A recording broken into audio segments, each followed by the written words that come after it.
Ya akan memaknai kalimat-kalimat yang sering Anda baca ketika sholat. Di sholat saat ada itidal ngendikan apa? Rabbana lakal hamdu. Ayo dibaca. Mil'us samawati wa mil'ul ardi wa mil'u ma syi'ta min syai'im ba'du. Sama nani secara tradisi pesantren Rabbana do pangeran kita laka iku kaduwe panjenengan alhamdulillah segala puji. Engkau punya segala puji. Mil'us samawati yang pujian itu memenuhi langit. Tentu langit itu penuh dengan pujian. Semua malaikat bertasbih, bertahmid. Karena malaikat tidak ada yang kerja di pabrik, itu tasbih terus gitu. Gak ada yang nyari uang, gak ada yang cari won ya. Kalau di sini nggak kiainya aja nyari uang. Terusannya apa? Wamilul ardi, dan pujian itu memenuhi bumi. Korea termasuk bumi Allah apa enggak? Jadi saya sudah menduga suatu saat Korea itu ya penuh dengan pujian. Dan ini betul. Siapa yang ngira kalau di bumi Korea ada yang hafal lagu Sakduna itu? Itu lagu kesayangan guru kita semua Kiai Haji Maimun Zubair. Gak ada yang ngira. Siapa yang ngira kalau di sini ada ngaji seperti ini? Di Rusia juga sama. Uni Soviet itu negara ateis. Tapi lama-lama pecah karena glasnost itu dan perestroika itu. Kemudian menjadi pecahan-pecahan negara muslim. Ada Uzbekistan, Tajikistan, Ceknya, semuanya menjadi negara apa? Muslim. Karena dari awal lakal hamdu mil'us samawati wa mil'ul ardi. Dan pujian itu pasti memenuhi langit, juga memenuhi bumi. Kalau Anda baca itu di Indonesia, mungkin wajar. Di Indonesia banyak acara-acara seperti ini. Tapi kalau di Korea, ternyata benar. Dan Anda ini kalian semua termasuk pembuktian benarnya wa mil'ul ardi. Keren kan sampean? Oh keren sekali, bukan sekedar keren, keren sekali. Makanya saya jarang diundang pengajian mau tapi diundang di Korea mau. Tapi saya ada niat datang undangan, memang saya ingin datang. Jadi, ya karena itu. Ini bentuk penghormatan saya. Bentuk penghormatan saya bahwa pada akhirnya benar-benar lakal hamdu mil'us samawati wa mil'ul ardi. Jadi Anda tidak perlu pesimis, dulu Indonesia juga seperti itu. Banyak Buddha, Hindu, macam-macam ateisme. Kemudian berkatnya para ulama sekarang jadi negara yang mayoritas Muslim. Korea, barokahnya orang-orang kedonyan seperti ini banyak Islam itu. Gak apa-apa. Karena sebagian agama Islam, sebagian sejarah ditulis di bawah pedagang-pedagang Gujarat. Kira-kira orang Gujarat ke Indonesia dulu yang namanya pedagang cari apa? Uang. Tapi namanya orang Islam, hatinya tetap adanya tauhid. Nyari uang ya tetap sambil dakwah. Kalau yang ke Korea langsung kiai mungkin tidak seramai ini Islam. Karena kalau kiai datang langsung dicurigai jadi misionaris. Jadi ribet malah. Tapi kalau sampean nggak ada yang curiga. Namanya pekerja saja nyari uang. Dan itu memang fakta. Cuma kadang ya sadar terus ya bagus lah seperti itu. Nggak apa-apa. Maksud saya ini saya memberi support, memberi tasjek bahwa Allah itu luar biasa. Jadi kalau ingin menyebarkan agamanya macam-macam. Kadang kiai tidak bisa mengislamkan orang, itu anak-anak mahasiswa pacaran, itu banyak yang pacarnya itu masuk Islam. Tapi sampean jangan bilang pacaran halal, ya tidak pernah. Tapi Allah kalau menghendaki memberi hidayah itu jalannya macam-macam. Ada yang lewat kerja, coba yang bayangkan ada tahlilan di Korea itu semua kiai tidak pernah bayangkan. Tapi setelah banyak pekerja di sini, kemudian mereka insaf atau sedang insaf, tidak tahu ini. Sampai kapan insafnya juga tidak tahu. Tapi yang jelas ini hebat. Ini apa? Hebat. Tahu-tahu ya seperti ini. Makanya iman saja Rabbana lakal hamdu mil'us samawati wa mil'ul ardi. Masih ditambahi wa mil'u ma syi'ta min syai'im ba'du. Karena Allah itu zat yang tidak terperikan, zat yang tidak terbatasi. Maka pujian di langit dan bumi ini masih kurang. Masih ada apa saja yang nanti akan dipenuhi oleh pujian kepada Allah Subhanahu wa ta'ala. Wa mil'u ma syi'ta min syai'im ba'du. Dan pujian kepada Engkau ya Allah akan memenuhi semua ruangan yang Engkau kehendaki.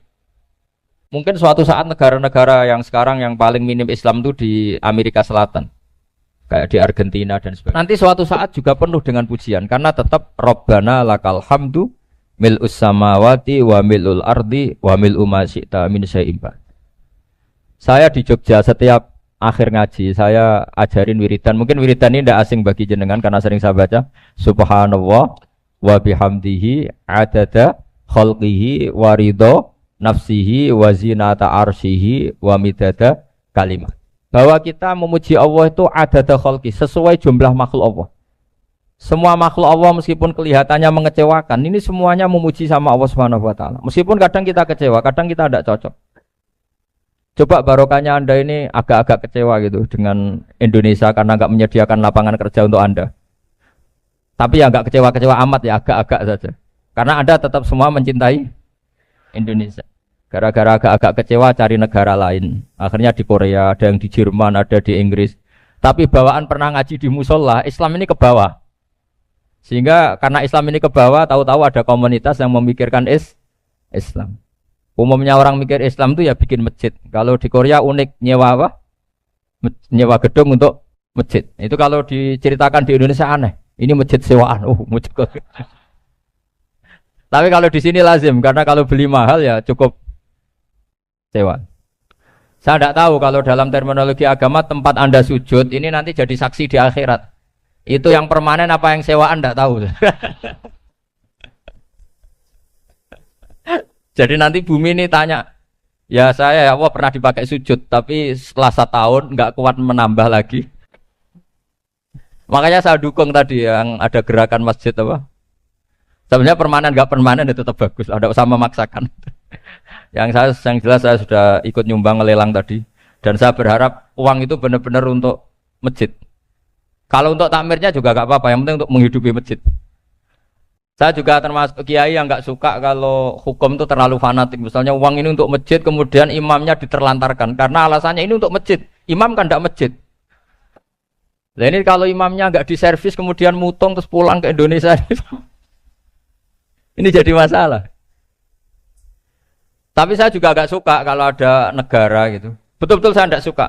Yang imamnya itu terlalu diservis. Ini buruk sekali kan. Pernah ada anekdot, ini anekdot tapi nyata. Ada negara yang sangat sehat, ya. Islamnya sangat sehat.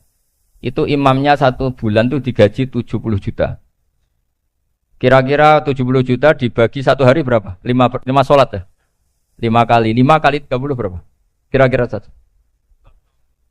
150. Berarti per sholat dapat berapa ya? Kira-kira. Kan biasa potong gaji kalau... berapa kira-kira? Singkat cerita, si kiai dari luar negeri tadi cerita apa Indonesia? Kiainya miskin-miskin, datang ke masjid kan kadang pakai ontel, adzan sendiri, qomat sendiri, sholat sendiri kadang. Itu nasib orang-orang Sragen dan Salatiga sebagian. Itu yang lapor karena mereka itu. Kalau Rembang insya Allah enggak. Tapi ada semuanya Salatiga, sebagian begitu. Itu yang cerita kiainya, bukan ini bukan hoax. Memang kiainya cerita. Nasib kiai di Salatiga Gus katanya. Itu digojlok, tapi tetap sholat. Sehingga cerita orang tadi cerita, imamnya di sana naiknya Mercy, muadzinnya pakai BMW. Itu tetangga sebelah Indonesia banyak yang fasilitas imam seperti itu. Karena gajinya sampai 70 juta. Setelah dia cerita bangga karena negaranya mengapresiasi imam sholat, sama ke Indonesia dia omongin gini, makanya kamu sholat terus, takut potong gaji ya. Gitu. Itu kagetnya bukan main dia. Dikira itu satu sifat kelebihan negaranya, ternyata buruk sekali karena imam sholat karena takut potongan gaji. Akhirnya ke Indonesia bangga, alhamdulillah kita sholat tanpa gaji. Dan tetap sholat. Keren mana yang digaji sama Anda? Ini yang di atas ini banyak calon imam. Tidak keren mana imam yang digaji sama Anda? Keren yang enggak. Tapi kalau pertanyaannya dibalik, keren mana jamaah yang peduli imamnya sama yang enggak peduli? Jadi jawabannya harus tetap seperti itu. Imamnya keren yang ikhlas. Tapi jamaahnya keren yang peduli imamnya. Jelas ini ya fatwa saya ya. Gimana? Imamnya baik yang ikhlas. Tapi jamaahnya baik yang peduli nasib. Nah. Tapi sekali imam dari awal enggak ikhlas itu harus di PHK. Itu bahaya bagi agama kalau awalnya sudah ada ikhlas. Karena nanti setelah habis subuh terus dihitung. Wong setahu saya sholat terus kok kenapa gajinya tinggal segini? Ya, setahu saya sholat terus kok gajinya tinggal segini. Terus nanti takmirnya bilang, kemarin duhur Pak Yai tidak ngimamin. Kemarin asar ndak ngimamin. Terus dihitung. Bisa enggak agama akan berjalan seperti itu? Enggak kan? Ya makanya pertanyaannya tadi, suka atau punya imam ikhlas? Suka. Tapi imamnya juga suka kalau jamaahnya peduli. Ini penting saya utarakan karena agama itu beda. Agama ini diurus oleh Allah Subhanahu. Jadi kita mengerahkan pemikiran itu bukan karena kita akan menyelamatkan agama ini, tidak. Agama ini diselamatkan oleh Allah Subhanahu wa taala. Coba kayak apa Uni Soviet kuatnya itu. Mengkooptasi supaya orang semuanya ateis, semuanya komunis. Itu 100 tahun Uni Soviet begitu. Tapi orang-orang Uzbek, Ceknya, Tajikistan tetap ngajari anak-anaknya tauhid. Itu ada yang cerita itu sampai mengajarkan tauhid itu di bawah tanah, di basement. Tapi Allah menghendaki Rusia itu Uni Soviet jatuh. Ketika jatuh, negara-negara ini langsung menjadi negara Islam, yaitu Uzbek, Tajikistan, Ceknya. Mungkin nggak mereka langsung menjadi negara Islam, andai kan saat menjadi Uni Soviet benar-benar menjadi ateis. Nggak mungkin kan? Karena saat dikooptasi Uni Soviet, akidah mereka tetap tauhid. Cuma nggak berani muncul. Artinya apa? Uni Soviet nggak bisa menghabisi Islam. Kurang kerennya Uni Soviet zaman itu. Bisa nggak menghabisi Islam? Nggak bisa. Donald Trump dulu termasuk Islamfobia. Tapi setelah dia anti-Islam, malah orang Amerika demo supaya memperhatikan Islam. Nggak bisa. Makanya Korea pun nggak bisa menghabisi Islam. Kalau sampean menghabisi Islam sendiri bisa. Karena terus nggak mau sholat, nggak mau zakat, itu sampai. Tapi sampean toh yang Islamnya habis, Islam tetap baik-baik saja. Makanya ini penting saya utarakan supaya kamu pede. Bahwa agama ini pernah dibawa orang yang pedagang. Ya soal ada sebagian pendakwah yang ikhlas ya banyak, tapi sejarah yang gampang kita lihat adalah Islam itu dibawa oleh apa? Pedagang Gujarat, pedagang India. Enggak apa-apa, sejarah itu meskipun sebagian menentang enggak apa-apa, tapi sejarah itu tetap ada. Pasti sebagiannya memang seperti itu. Dan itu enggak masalah. Saya ulang lagi, itu enggak masalah. Coba dulu pemain bola kalau di Inggris itu kalau mau sholat susahnya bukan main. Apalagi kalau mau puasa. Kalau di sini kerja puasa katanya mati lu kalau apa? Puasa. Kalau mau sholat katanya dicari mana ini berhalanya kok. Kata orang-orang ateis kan gitu, dicarikan patungnya. Kali ini sholat kok gak ada patungnya, ini gimana ini. Ya ngalamin gitu. Tapi Allah Maha Kuasa. Banyak investor mana itu Dubai atau Qatar yang tertarik investasi di dunia bola. Kayak Sulaiman Al-Fahim makanya beli Manchester City. Itu sekarang pelatihnya negur orang sholat gak berani. Bahkan di tengah stadion dibangunkan masjid. Kalau sampai daftar jadi muadzin bisa. Apa nyanyi Sakduna di sana juga bisa. Dulu Aljazair bencinya bukan main. Apa Perancis sama orang Islam itu bencinya bukan main. Barokahnya Zidane pemain bola.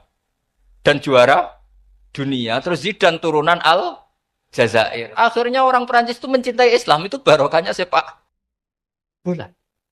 Allah punya sekian cara untuk mengenalkan Islam. Di Prancis dikenalkan lewat pemain sepak bola. Nah di Korea ini yang agak unik dikenalkan lewat pecinta wow. Saya jamin ini tidak apa-apa, sudah tidak apa-apa, sudah aman, pokoknya aman. Saya jamin aman. Pokoknya alhamdulillahilladzi hadana lihada wa ma kunna linahtadiya laula an hada. Karena agama ini dibawa oleh Allah Subhanahu wa taala, yang menjaga juga Allah Subhanahu wa taala. Sama tidak usah khawatir. Kalau ada kelompok tertentu yang mengkhawatirkan Islam, sekarang Islam bahaya gini-gini, itu kurang roja, itu kurang optimis itu. Harapannya sama Allah tipis, harus ngaji lagi. Agama ini limangka nayarjuwa hawal yaumal akhir. Agama ini bagi yang terus-menerus berpengharapan kepada Allah Subhanahu wa ta'ala. Agama ini limangka nayarjuwa, coba bahasa Arabnya roja, yarju, rojaan. Maknanya harapan. Jadi agama ini bagi yang selalu berpengharapan, bukan yang pesimis. Bukan yang hati kecil. Apalagi yang tukang putus asa. Coba agama ini begitu luar biasa dibawa orang yang macam-macam. Di Prancis dibawa oleh pemain apa? Bola. Ada masjid di Inggris itu ya dibawa mahasiswa-mahasiswa itu yang dulu sebagian yang nggak pernah ngaji, setelah di Inggris bikin komunitas pengajian. Di Korea dibawa di pecinta apa? Tapi lama-lama cinta Tuhan. Karena ya memang sebenarnya sudah cinta Tuhan. Cuma ya cara cinta ini nunggu punya uang ah. Ya sudah, alhamdulillah seperti ini sudah luar biasa sudah. Insya Allah diterima oleh Allah Subhanahu wa taala. Saya selalu berharap semoga ini tetap apa ya, satu bukti bahwa Allah itu harus kita sembah di mana-mana. Karena tadi Allah akan selalu apa? Rabbana lakal hamdu mil'us samawati wa mil'ul ardi wa mil'u ma syi'ta min syai'in ba'du. Bahwa pujian kepada Allah akan selalu memenuhi langit dan memenuhi bumi. Bumi Korea termasuk buminya Allah. Makanya pegangan yang saya minta sama pengurus untuk di-share adalah apa? Dawai Rasulullah Shallallahu Alaihi Wasallam. Mungkin nanti panitia harus menge-share itu. Ini Musnad Ahmad, riwayat dari Imam Ahmad. Al-Bilad bila dua. Sudah punya? Nanti di-share ya, yang itu. Al-Biladu bila dua. Bahwa negara hakikatnya adalah negara Allah. Wal ibad ibadullah. Semua hamba hakikatnya adalah hamba. Di hadis itu, fahaitsuma asabta khairan fa'akim. Kapan saja kamu menemukan kebaikan di tempat Anda berdomisili, fa'akim, kamu enggak apa-apa di sini. Kamu di sini dapat uang, dapat masjid, dapat sewa masjid. Enggak tahu sewa apa permanen, pokoknya itu bagus gitu. Buminya dirayu. Bumi meskipun ini enggak permanen, tapi tetap jadi saksi loh ya. Harus ada kompromi ini. Karena kalau dengar orang Indonesia jadi aneh, masjid kok nyewoi. Tapi aneh di Indonesia, ada aneh di sini. Sampean tenang saja. Tentu malaikat pencatat di sini juga sudah tahu kalau sebagian masjid itu sewaan. Jadi ya ada eskal-eskal amat lah sudah. Enggak janggal-janggal amat karena kondisional apa? Jadi saya nanti minta panitia supaya mengeser tadi hadis riwayat siapa? Imam Ahmad bin Hambal yang diriwayatkan oleh salah satu minal asyrah al-mubasysyirina bil jannah yaitu Zubair bin Awam. Nabi ngendikan al-biladu biladullah. Negara mana saja adalah negara Allah. Wal ibad ibadullah, semua hamba adalah hambanya Allah. Fahaitsuma asabta khairan, di mana saja kamu mendapatkan kebaikan, fa'akim, kamu tidak apa-apa berdomisili di sini. Ya saya mohon ini penting sekali. Pokoknya saya mohon kalimat tauhid ini dijaga. Karena kalimat tauhid ini kata semua ulama kasyajaratin thayyibatin asluha tsabitu wa far'uha fis sama. Dan kalimat tauhid ini pasti tu'ti ukulaha kullahinin bi'idzni rabbiha. Kalimat tauhid yang dibawa umat Islam seluruh dunia. Meskipun dia orang fasik, orang enggak benar, tetap tu'ti ukulaha kullahinim bi'idzni rabbiha. Kalimat ini akan membawa berkah bagi orang yang dihinggapi atau didomisili umat Islam. Coba sebagian nanti orang Korea menjadi muslim itu karena di sini ada komunitas pekerja muslim kemudian menyisakan atharul Islam.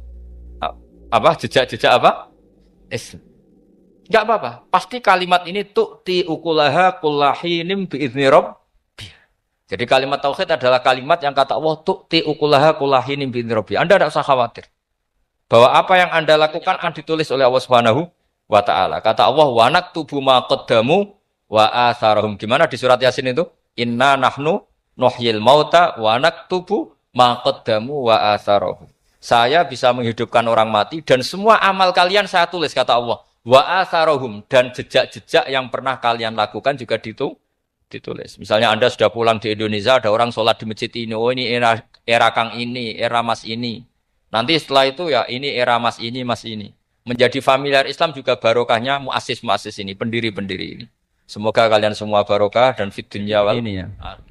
Perasaan saya juga seluruh ulama di dunia. Saya ulang lagi, perasaan saya juga seluruh ulama di dunia.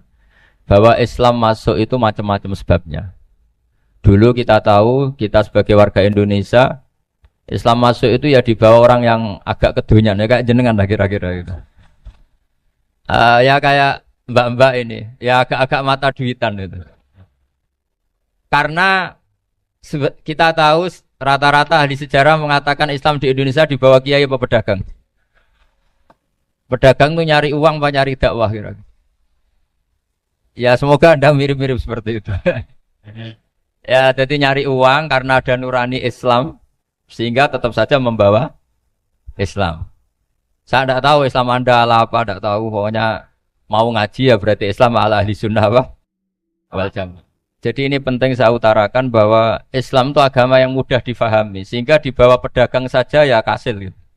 Dibawa orang yang kedonyan enggak jenengan juga kasil gitu. Dibawa orang baik ya kasil, dibawa orang broken juga kasil.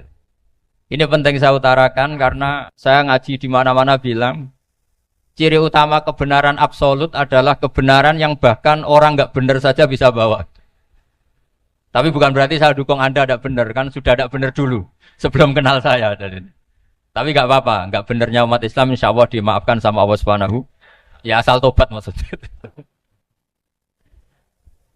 Nggak, ini saya beri satu konstruksi pikiran yang saya sering utarakan di ngaji saya.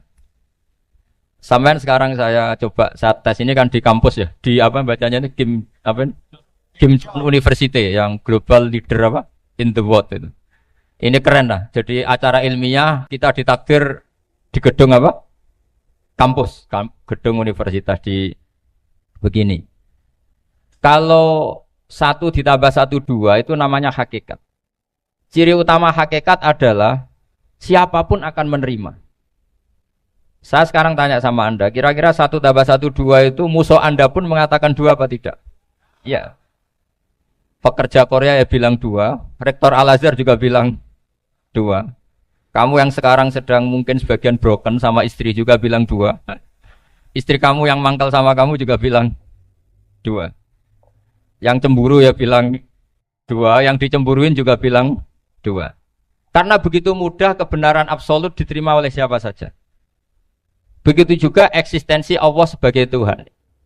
Itu mudah diterima oleh siapa saja. Sehingga pembawanya tidak perlu seorang kiai atau gus atau mubalek atau ketua muin, tidak.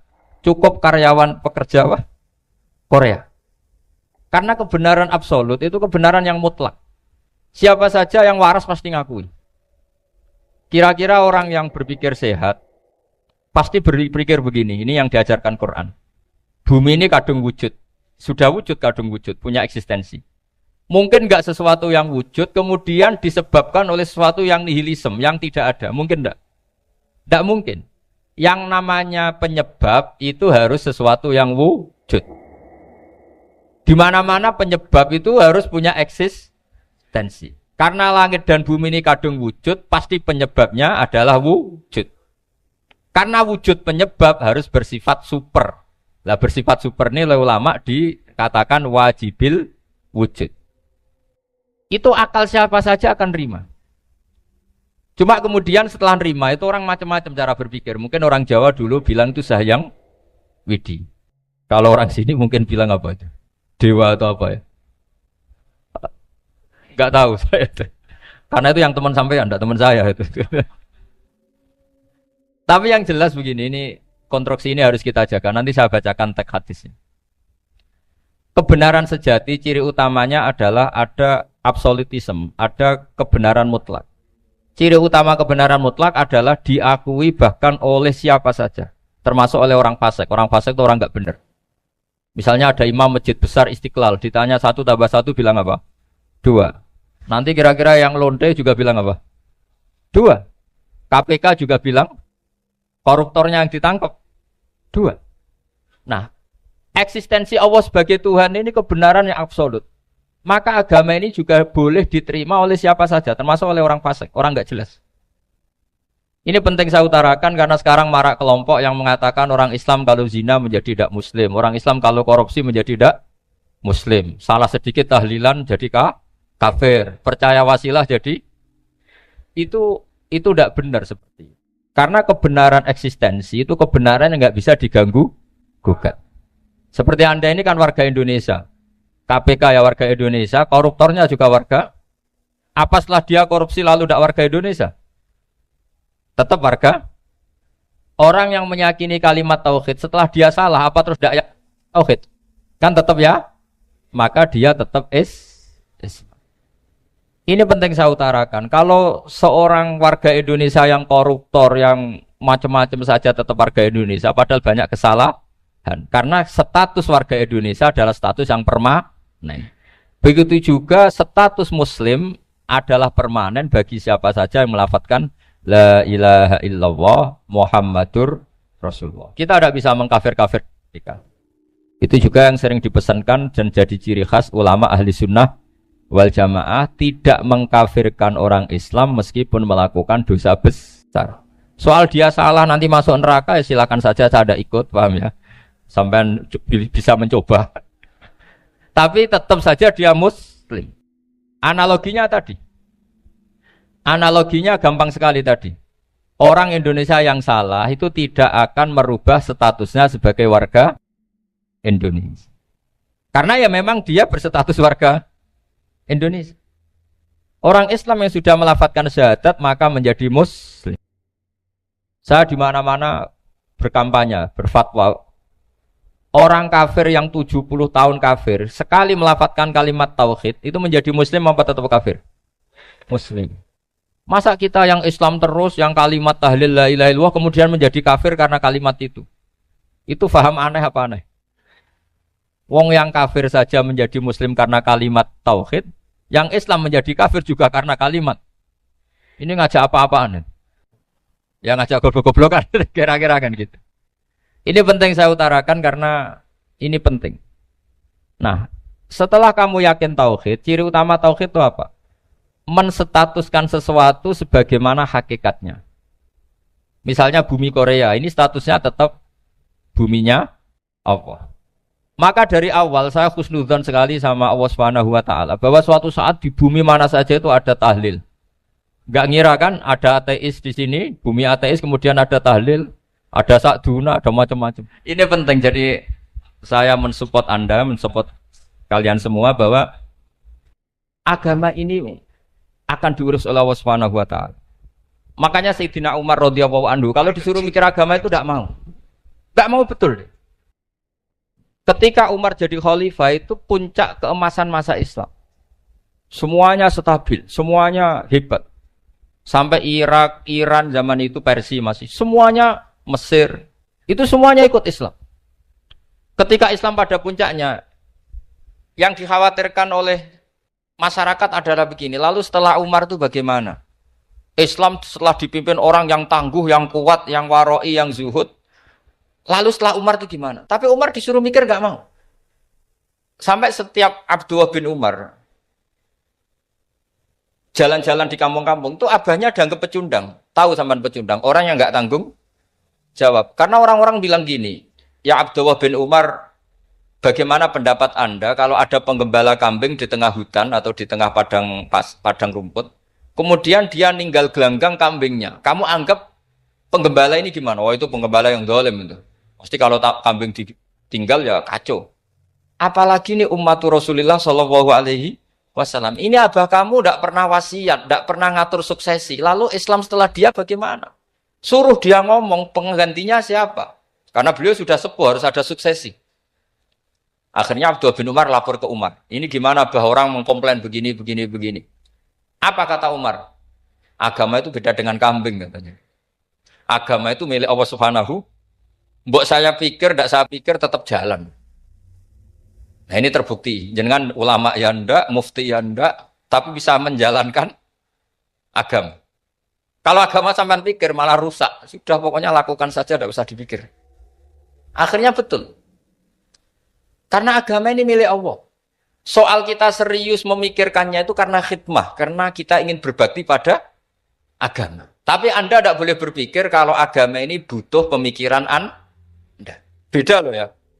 Kita khidmah agama serius karena kita ingin mengkhidmai agama. Tapi agama ini tidak pernah butuh kita, karena agama ini akan diurus oleh Allah Subhanahu.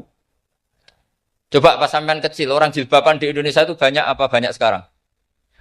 Banyak sekarang. Kiainya mutu orang dulu apa mutu orang sekarang? Tapi perkembangan Islam itu ramai sekarang apa ramai dulu? Ramai sekarang.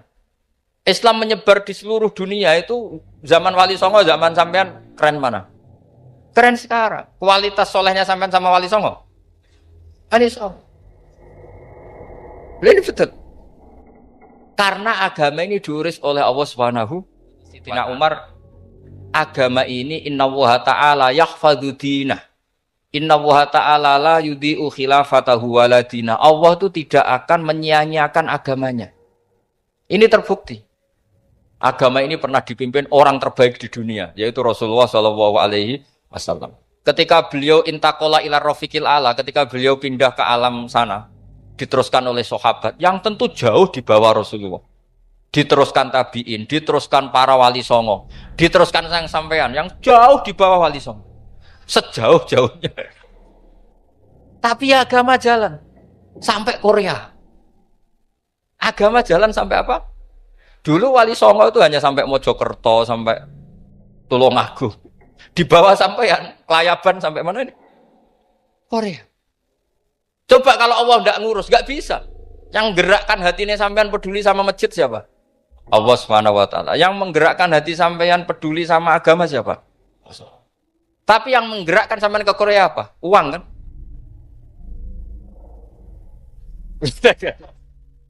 Enggak, enggak apa-apa, jujur saja, jujur. Ya, santai aja. Ini bagian dari keramatnya jenengan. Niatnya enggak bener tapi dibenerin Allah di sini. Dari awal niatnya kan uang gitu. Tapi setelah di Korea dibenerin Allah. Mbok ingat agama gitu. Keren kan? Makanya yang syukur sama Allah Subhanahu wa taala. Yang bisa hanya Allah taala. Makanya dalam dunia kiai selalu baca apa? Alhamdulillah alladzi hadana li hada wa ma kunna linahtadiya laula an hadana Allah. Alhamdulillah kita diberi hidayat seperti ini. Kalau tidak Allah tidak bisa. Sudah mata duitan, kadang istri ngomel, mertua tidak percaya. Sudah setengah-setengah broken gini di saya tidak tahu sampean ke Korea itu karena broken pas saking sayangnya keluarga. Potensinya hanya dua. Dibela-belain kerja demi keluarga atau agak broken maka ke sini. Tapi apapun potensi itu tetap baik. Itu takdir sudah, itu takdir tidak usah dibicarakan. Semua itu apa? Karena orang kalau sedang rukun ya tidak mau tukaran, kalau sedang tukaran ya tidak mau rukun. Itu sudah semuanya takdir. Kata bapak saya dulu kalau ada orang mau jualan tanah, Pak Yai tanah saya mau saya jual. Ini gimana padahal ini tanah warisan. Kata bapak, nak waya adol ya adol. Memang ini saatnya jual ya jual saja. Nanti kalau kaya saatnya beli ya beli saja. Karena kalau sudah saatnya jual mau beli ya nggak mungkin kan? Mau memang saatnya jual. Kalau sudah kaya kan nggak mungkin jual tanah. Saatnya beli. Maka semoga masalah di keluarga sampean ya masalah musiman. Maksudnya yang tukarannya ini musiman, yang rukunnya permanen. Jangan tukarannya permanen, rukunnya musiman. Setelah melihat yang lebih cantik, katut babon, nggak tahu saya nggak tahu. Nah ini semoga katut masjid ini bagian dari kafaroh sampean itu. Jadi kafaroh kesalahan-kesalahan di sampean. Assalamualaikum warahmatullahi wabarakatuh.